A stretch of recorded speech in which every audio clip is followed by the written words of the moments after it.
ಸ್ನೇಹಿತರೆ ನಮಸ್ಕಾರ, ನಿಮಗೆಲ್ಲರಿಗೂ ನಮ್ಮ ನವ ಚಾನಲ್ಗೆ ಸ್ವಾಗತ. ಹಿಂದಿನ ವಿಡಿಯೋದಲ್ಲಿ ಇದೀಗ ಏನು ದಿನಾಂಕ 13/8/2020 ಅಂದರೆ ನಿನ್ನೆಗೆ ಕ್ರೈಸ್ ಹುದ್ದೆಗಳಿಗೆ ಸಂಬಂಧಪಟ್ಟಂತೆ ಅರ್ಜಿ ಸಲ್ಲಿಕೆ ದಿನಾಂಕ ಮುಕ್ತಾಯ ಆಗಿತ್ತು. ಅದಕ್ಕೆ ಸಂಬಂಧಪಟ್ಟಂತೆ ಇಂದು ಈ ಕ್ರೈಸ್ ಹುದ್ದೆಗಳಿಗೆ ಅರ್ಜಿ ಸಲ್ಲಿಕೆ ದಿನಾಂಕವನ್ನು ವಿಸ್ತೃತಗೊಳಿಸಿದ್ದಾರೆ. ಹಾಗಾದರೆ ಎಲ್ಲಿವರೆಗೂ ಅರ್ಜಿ ದಿನಾಂಕವನ್ನು ವಿಸ್ತೃತಗೊಳಿಸಿದ್ದಾರೆ, ಯಾಕೆ ಅರ್ಜಿ ಸಲ್ಲಿಕೆಯನ್ನು ವಿಸ್ತೃತಗೊಳಿಸಿದ್ದಾರೆ ಅನ್ನೋದ್ರ ಬಗ್ಗೆ ಒಂದು ಅಧಿಕೃತ ಆದೇಶ ಇದೆ. ಸೊ ಅದಕ್ಕೆ ಸಂಬಂಧಪಟ್ಟಂತೆ ಸಂಪೂರ್ಣವಾದ ಮಾಹಿತಿ ಅಂತ ತಿಳಿಸ್ತೇನೆ. ಅದಕ್ಕಿಂತ ಮುಂಚಿತವಾಗಿ ಸ್ಪರ್ಧಾ ಮಿತ್ರರು ನೀವು ಇದೇ ಮೊದಲ ಬಾರಿಗೆ ನಮ್ಮ ಚಾನಲ್ಗೆ ಭೇಟಿ ಕೊಡ್ತಿದ್ರೆ ದಯವಿಟ್ಟು ನಮ್ಮ ಚಾನಲ್ನ ಸಬ್ಸ್ಕ್ರೈಬ್ ಮಾಡ್ಕೊಳ್ಳಿ, ಹಾಗೆ ಪಕ್ಕದಲ್ಲಿರುವಂಥ ಬೆಲ್ ಐಕನ್ ಕ್ಲಿಕ್ ಮಾಡ್ಕೊಳ್ಳಿ. ನಾವು ಮಾಡುವಂಥ ಎಲ್ಲ ತರಗತಿಗಳ ನೋಟಿಫಿಕೇಶನ್ ಅಥವಾ ಎಲ್ಲ ಒಂದು ಮಾಹಿತಿಗಳ ಶಿಕ್ಷಕರ ನೇಮಕಾತಿಗಳಿಗೆ ಸಂಬಂಧಪಟ್ಟಂಥ ಎಲ್ಲ ಮಾಹಿತಿಗಳ ನೋಟಿಫಿಕೇಶನ್ ನಿಮಗೆ ಮೊದಲೇ ಸಿಗುತ್ತೆ ಅಂತ ಹೇಳ್ತಾ ನೀವು ಇಲ್ಲಿ ಗಮನಿಸಬಹುದು ಅರ್ಜಿ ಸಲ್ಲಿಕೆ ದಿನಾಂಕ ವಿಸ್ತರಣೆ. ಸೊ ಯಾವುದಕ್ಕೆ? ಕರ್ನಾಟಕ ವಸತಿ ಶಿಕ್ಷಣ ಸಂಸ್ಥೆಗಳ ಸಂಘದ ಅಧೀನದಲ್ಲಿ ಬರುವಂತಹ ವಸತಿ ಶಾಲೆಗಳಲ್ಲಿ means Morarji, Kittur Rani Chennamma, Atal Bihari Vajpayee, Indira Gandhi, doctor B R Ambedkar ವಸತಿ ಶಾಲೆಗಳಲ್ಲಿ ಕಲ್ಯಾಣ ಕರ್ನಾಟಕ ವೃಂದದಲ್ಲಿ ಖಾಲಿ ಇರುವ, ಆ್ಯಕ್ಚುಲಿ ಇದು ಕಲ್ಯಾಣ ಕರ್ನಾಟಕ ಅಷ್ಟೇ ಅಲ್ಲ, ನಾನ್ ಕಲ್ಯಾಣ ಕರ್ನಾಟಕಕ್ಕೂ ಇದೆ. ಸೊ ಎರಡೂ ಸಹ ನೋಟಿಫಿಕೇಶನ್ ನಾನು ಬೇಕಾದ್ರೆ ನಮ್ಮ ವಾಟ್ಸಪ್ ಗ್ರೂಪಲ್ಲಿ ಹಾಕ್ತೇನೆ.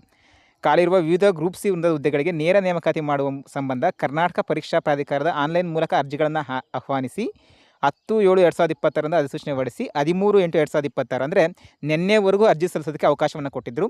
ದಿನಾಂಕ 14/8/2020 ಅಂದರೆ ಇವತ್ತರವರೆಗೂ ಈ ಒಂದು ಅರ್ಜಿ ಸಲ್ಲಿಕೆಗೆ ಫೀಸ್ ಕಟ್ಟೋದಕ್ಕೆ ಅವಕಾಶವನ್ನು ಕೊಟ್ಟಿದ್ದರು.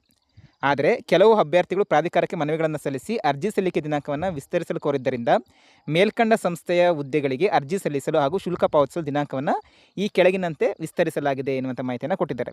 ಹಾಗಾದರೆ ಯಾವೆಲ್ಲ ದಿನಾಂಕಗಳನ್ನು ಕೊಟ್ಟಿದ್ದಾರೆ ಅನ್ನೋದನ್ನು ಹೀಗೆ ಗಮನಿಸೋಣ. ಅರ್ಜಿ ಸಲ್ಲಿಸಲಿದ್ದಂಥ ಕೊನೆಯ ದಿನಾಂಕವನ್ನು 17/8/2026 ವಿಸ್ತೃತ ಮಾಡಿದ್ದಾರೆ. ಅಂದರೆ ಕೇವಲ 4 ದಿನಗಳ ಕಾಲ ವಿಸ್ತೃತ ಮಾಡಿದ್ದಾರೆ. ಆನ್ಲೈನ್ ಮೂಲಕ ಶುಲ್ಕ ಪಾವತಿಸಲು ಕೊನೆಯ ದಿನಾಂಕ 18/8/2026 ಅಂದರೆ ಅದರಿಂದ ಮುಂದಿನ ದಿನಕ್ಕೆ ಒಂದಿನ ಎಕ್ಸ್ಟೆಂಡ್ ಮಾಡಿದ್ದಾರೆ. ಸೊ ಇಲ್ಲಿ ಕೆಳಗಡೆ ಸೂಚನೆ ಉಳಿದಂತೆ ದಿನಾಂಕ 10/7/2026 ಅಧಿಸೂಚನೆಯಲ್ಲಿ ಯಾವುದೇ ಬದಲಾವಣೆಗಳು ಇರೋದಿಲ್ಲ ಅನ್ನೋಂಥ ಮಾಹಿತಿಯನ್ನು ಕೊಟ್ಟಿದ್ದಾರೆ. ಜೊತೆಗೆ ಇದಕ್ಕೆ ಸಂಬಂಧಪಟ್ಟಂತೆ ಪರೀಕ್ಷೆಗಳು ಆಲ್ಮೋಸ್ಟ್ ನಮಗೀಗ ಸೆಪ್ಟೆಂಬರ್ ಎಂಡ್ ಅಥವಾ ಅಕ್ಟೋಬರ್ ಸ್ಟಾರ್ಟಿಂಗ್ ವೀಕ್ಸಲ್ಲೇ ಇರ್ತವೆ. ಸೊ ಈಗ ಏನು ಶಿಕ್ಷಕರ ನೇಮಕಾತಿಗೆ ಸಂಬಂಧಪಟ್ಟಂತೆ ಅಕ್ಟೋಬರ್ ಮೊದಲ ಅಥವಾ 2ನೇ ವಾರದಲ್ಲಿ ಈ GPT, HST ಮತ್ತು PST ನೇಮಕಾತಿಗಳಿದ್ದಾವೆ. ಅದಕ್ಕಿಂತ ಮೊದಲೇ ಈ ಒಂದು ನೇಮಕಾತಿ ಅನ್ನುವಂಥದ್ದು, ಈ ಒಂದು ನೇಮಕಾತಿ ಪರೀಕ್ಷೆಗಳು ಅನ್ನುವಂಥದ್ದು ಆಗ್ತವೆ.